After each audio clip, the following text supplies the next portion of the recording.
Olá, professores e alunos, sou a professora Lúcia e vou estar com vocês no Exercitando de Arte. O que nós vamos ter sobre o Exercitando de Arte? Vamos ver?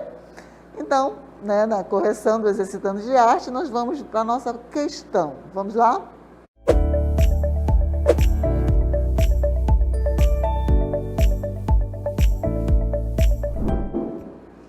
Então, na nossa questão 1, nós temos o seguinte: quais as duas cidades romanas soterradas em meados do século XVIII pela erupção do vulcão Vesúvio em 79 d.C., que foram descobertas por escavações e encontradas grandes quantidades de pinturas e objetos? E nas alternativas nós temos A, Espartas e Atena, B, Pompeia e Atenas, C, Atenas e Herculano e Pompeia. Então, daqui a pouquinho nós vamos fazer nossos comentários e fazer a nossa correção.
Bem, então voltamos agora para a nossa correção. Vamos ver qual é a alternativa correta? Vamos lá?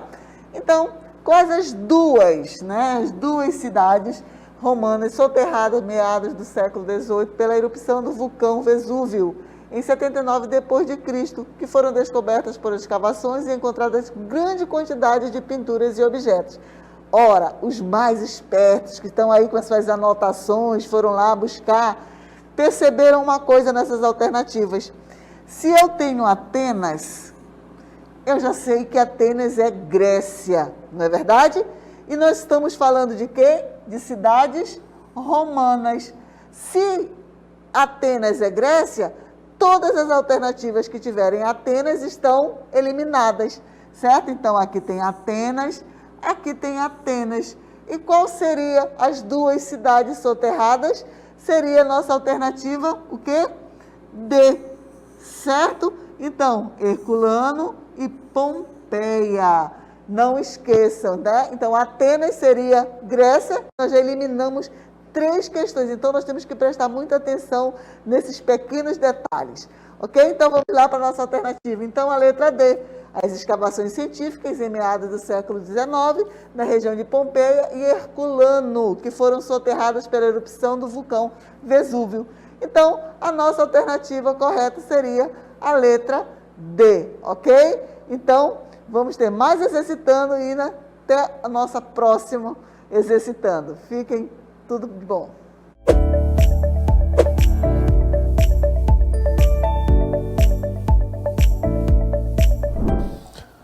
Olá, prezados alunos e alunas.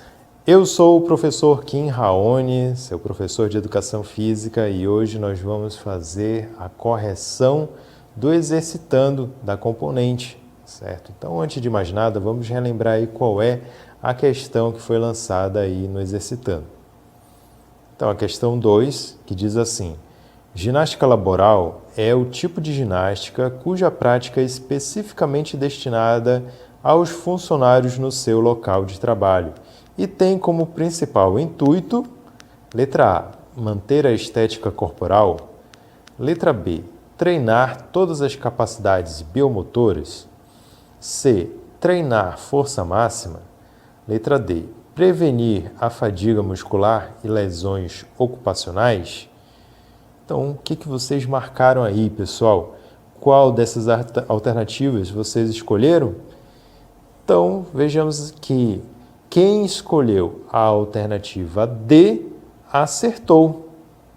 Essa é a resposta correta, uma vez que a ginástica laboral é o tipo de ginástica cuja prática é especificamente destinada aos funcionários no seu local de trabalho, com o objetivo de prevenir lesões e outras doenças provocadas pela atividade ocupacional. Os exercícios, que duram em média entre 5 e 15 minutos, trazem muitos benefícios. Então, pessoal, a ginástica laboral, ela veio justamente para garantir a qualidade de vida, né, e também a saúde do trabalhador no seu local de trabalho. Então, ela é aplicada no seu contexto de trabalho. Ela não tem o intuito de fazer a pessoa emagrecer, de fazer ela ter hipertrofia, aumentar o músculo, ficar mais musculoso, perder calorias ou ficar mais magro. Não é essa a intenção. Tem gente que deixa de fazer a ginástica laboral lá no seu emprego, no seu trabalho, na empresa, porque já faz academia em determinado lugar. Mas, gente, você mesmo fazendo academia, você não está livre de adquirir uma doença ocupacional, certo? Então, aí você precisa obrigatoriamente fazer, sim, ginástica laboral para prevenir o surgimento dessas complicações, certo? Muitas vezes, quem trabalha no computador sentado, ou então trabalha dirigindo automóvel, ônibus, caminhão durante muitas horas, quem passa muito tempo em pé fazendo determinada atividade, quem passa muito tempo numa posição colocando equipamentos eletrônicos, seja o que for, né? Você acaba sobrecarregando demais uma musculatura e isso, durante um bom tempo, vai ocasionar o surgimento de lesões repetitivas, lesões por esforço repetitivo. E aí, então, depois disso, começa então uma onda, uma sequência de problemas que pode levar a pessoa à incapacidade, ok? Então, por isso que é necessário, por isso que é importante participar da ginástica laboral, porque ela tem esse objetivo de prevenir o surgimento de problemas ocasionados pela atividade ocupacional, certo? Então, essa é a resposta da nossa questão de hoje. Tenham todos bons estudos.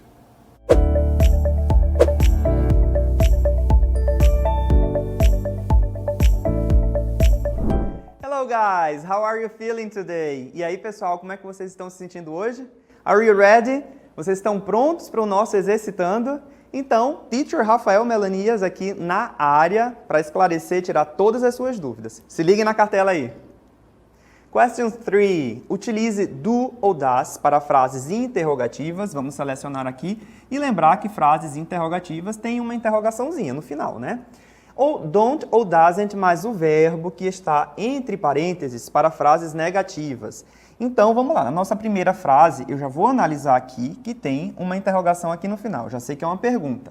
E aí eu corro aqui para o sujeito para saber quem é, né, o sujeito da questão. E é esse cara aí, o Ronald, que por sua vez representa he. Então, baseado no que nós estudamos, sabemos que das é utilizada na terceira pessoa do singular, que são he, she e it. Combinado? Então, muito simples. Tá lindo aqui, ó. Does Ronald play basketball? Respondemos a primeira. Agora vamos para a segunda. Já podemos visualizar que aqui no final tem o not e tem o verbo em seguida. Então, já sabemos que o not é uma negativa, tá? Então, o que vai diferenciar? Aqui, ó, o sujeito, Annie, que está sendo representado por she.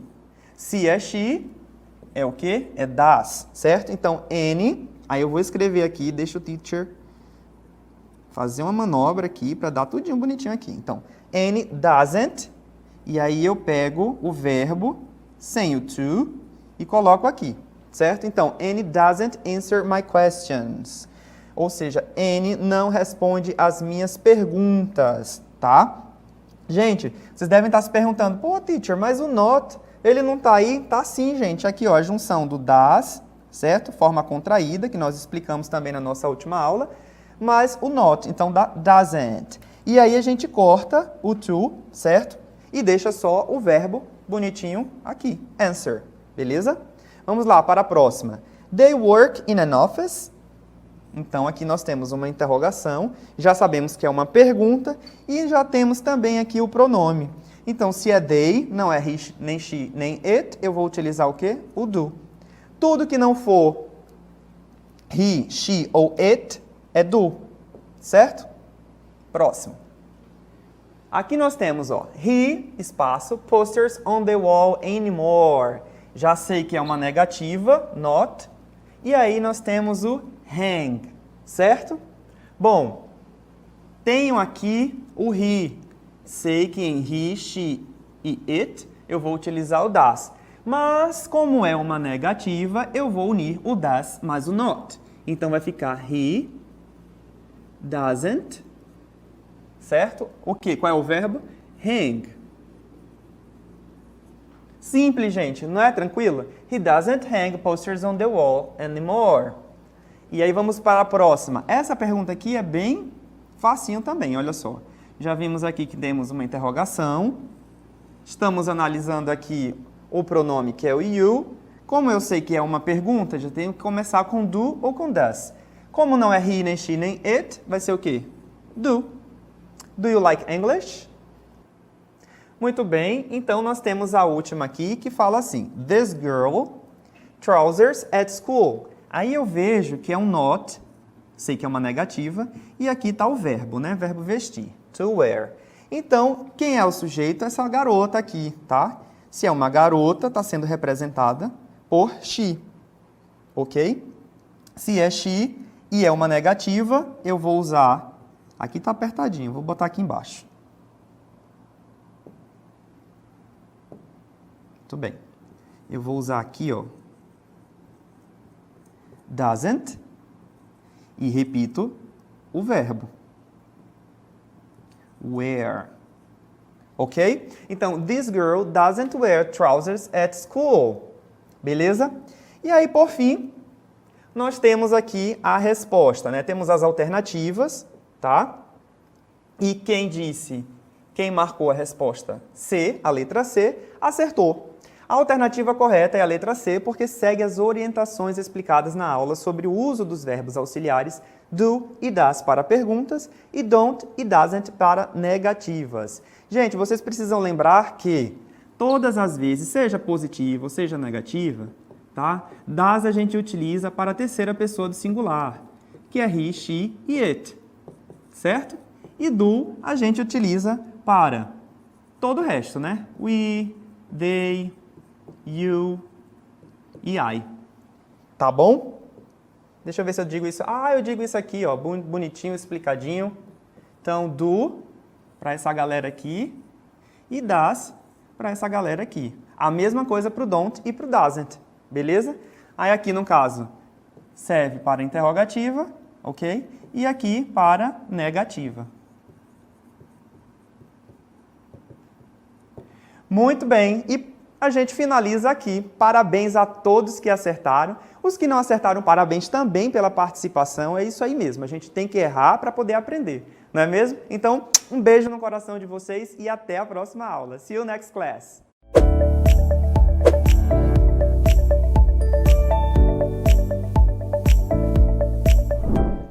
Olá, alunos! Que bom encontrar vocês para mais um momento de língua portuguesa, hoje corrigindo as questões do Exercitando de Língua Portuguesa.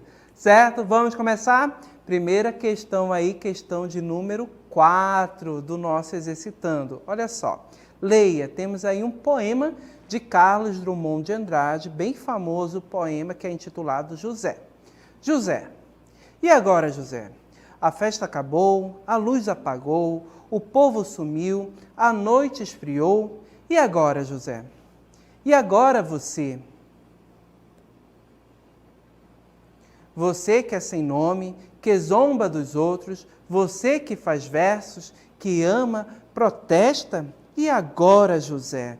Certo? Então temos aí o poema José, aquele ser, aquela pessoa que não desiste, é retratada aí nesse poema de Carlos Drummond.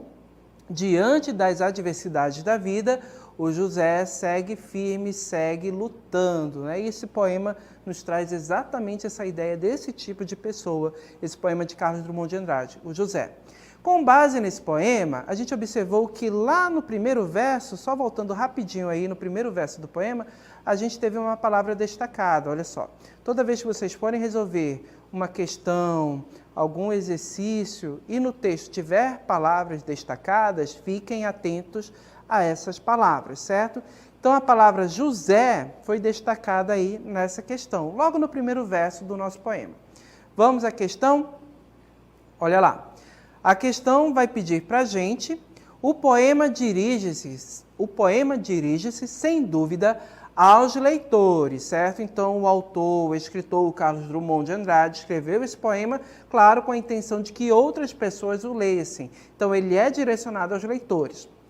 Há, no entanto, no âmbito interno, ou seja, a gente está falando no âmbito do poema, naquela situação que o poema retrata, tá bom, gente? Há uma mensagem sendo transmitida entre dois personagens. O eu lírico, aquele que está expressando, para outra pessoa, certo? Dito isso, o termo em destaque diz respeito a qual elemento da comunicação.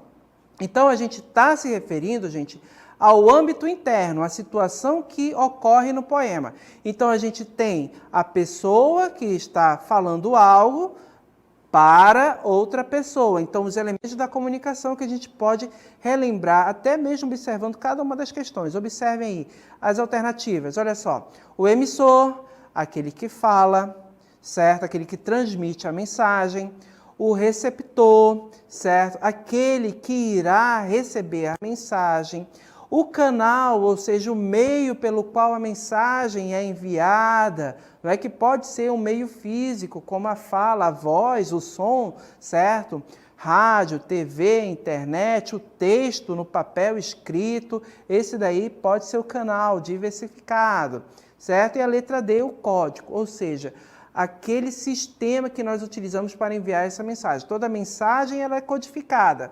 Aqui no caso, o maior código que nós utilizamos, temos aí a língua portuguesa, certo? Que é um código, mas também temos a Libras, né? A língua brasileira de sinais, que também é um código. Então percebam que são códigos diferentes, que nós podemos utilizar para transmitir uma mensagem, ok? Assim como também cores, né? Podem ser utilizadas como códigos e outros que são convencionados, ou seja, que são combinados entre as pessoas que se comunicam. Relembrando esses elementos, vamos lá. Ele está se referindo aqui na nossa questão, olha só, o termo em destaque. Né? Qual foi o termo em destaque que nós vimos lá no início? Colocando o primeiro verso mais uma vez aí. Qual foi o termo em destaque? Olha só. E agora, José. Esse termo em destaque, José, ele se refere a qual elemento da comunicação? Qual elemento desse que nós temos aí nas alternativas, certo? É o elemento que ele representa. Voltando aí às alternativas, olha só. Letra A, emissor. Letra B, receptor. Letra C, canal. Ou letra D, código.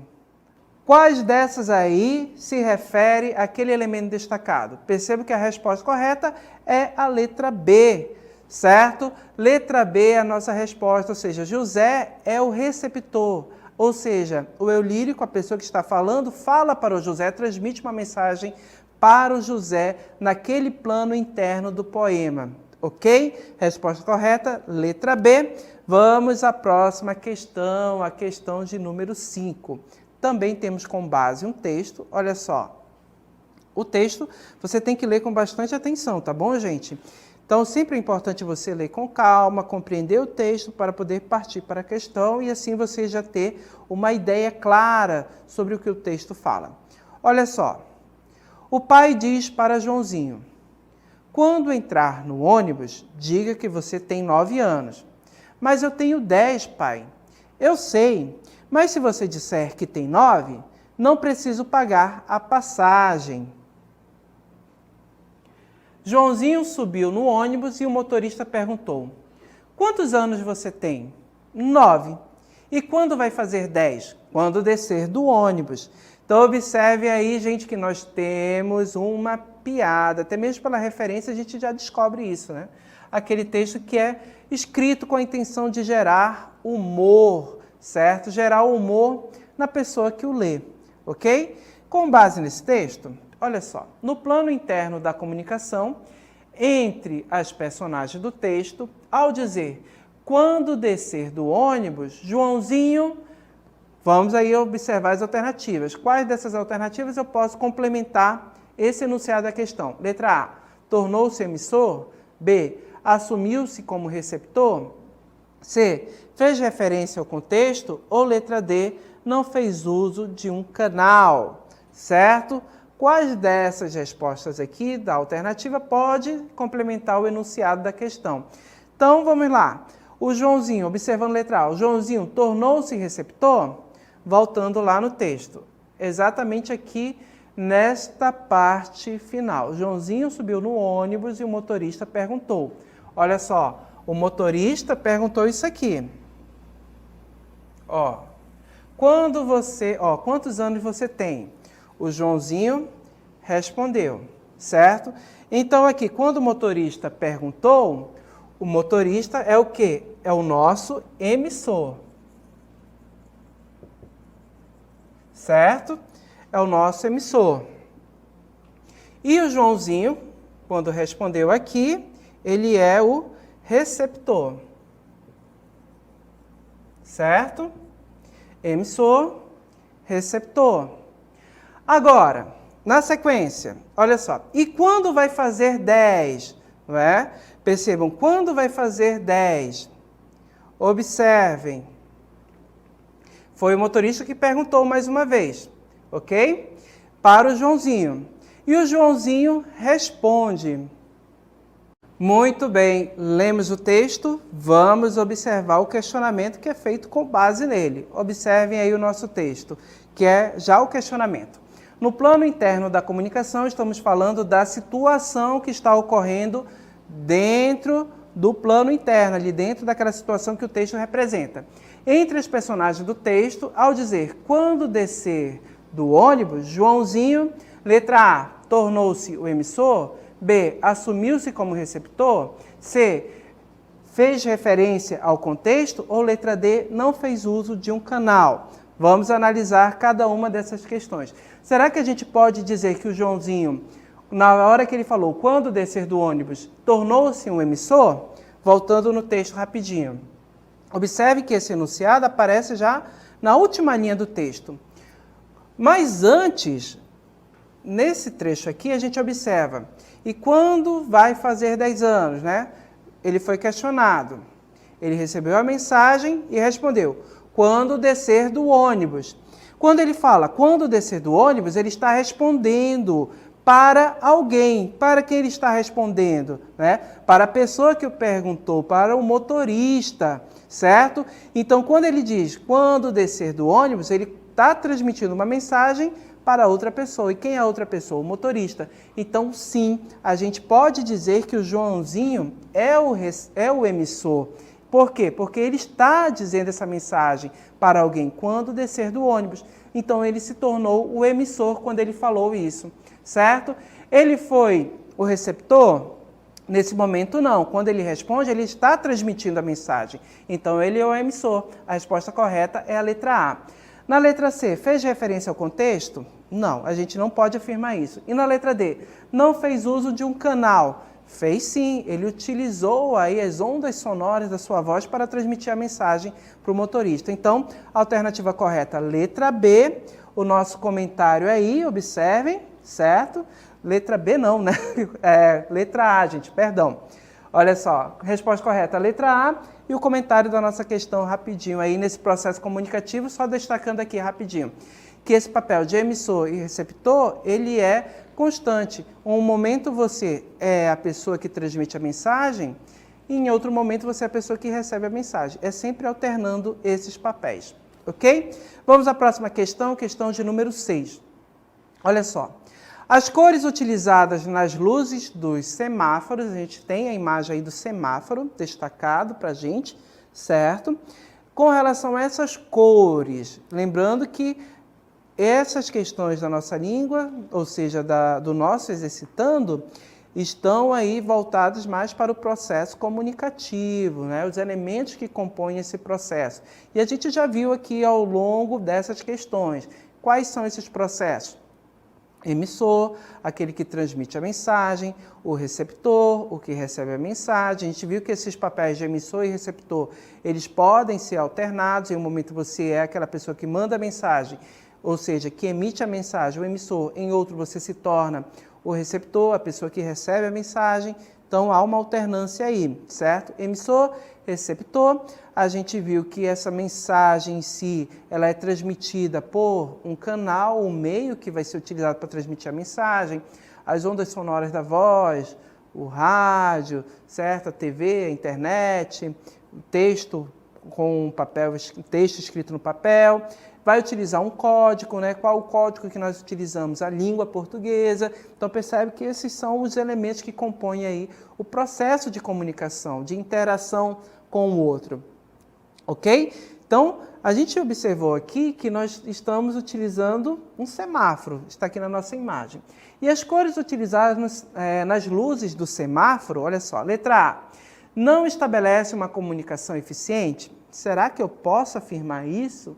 Será que essas luzes aí não estabelecem uma comunicação eficiente entre as pessoas? Ou seja, o semáforo existe para os motoristas, né? Aquelas pessoas que estão se locomovendo ali no trânsito com os seus veículos. Será que não faz para a gente, ou seja, não estabelece uma comunicação eficiente? Perceba que a alternativa A a gente pode até descartar já.